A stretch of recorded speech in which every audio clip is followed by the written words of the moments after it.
The topic of my presentation is liquid biopsies. Okay, could you give us some more detail about that? Certainly. So a liquid biopsy is an analysis of tumor genetic material that has been shed into blood from the tumor.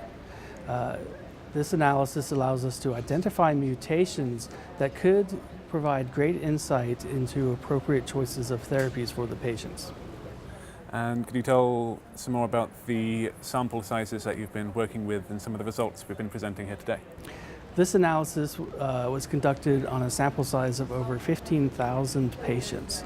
It's the largest liquid biopsy study conducted to date, to our knowledge. And what kind of improvements or results are you finding clinically by using circulating DNA opposed to solid tissue samples?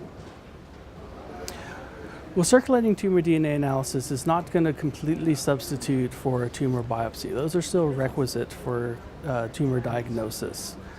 What we are able to do with circulating tumor DNA is monitor the patient over time for the emergence of resistance mechanisms that allow us to anticipate and treat cancers as they begin to progress. And that's one of the real advantages compared to doing serial biopsies, which are arduous, expensive, and take a lot of technical expertise to accomplish and are potentially dangerous.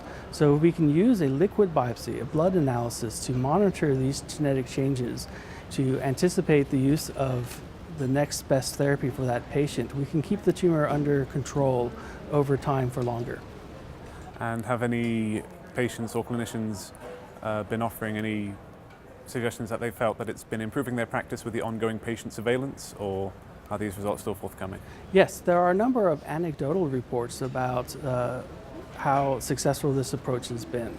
At UC Davis Cancer Center, for instance, we have been able to identify the emergence of certain resistance mechanisms that have guided us to therapies that have had excellent activity in those patients. However, for this to be adopted widely, it's going to require prospective testing in clinical trials.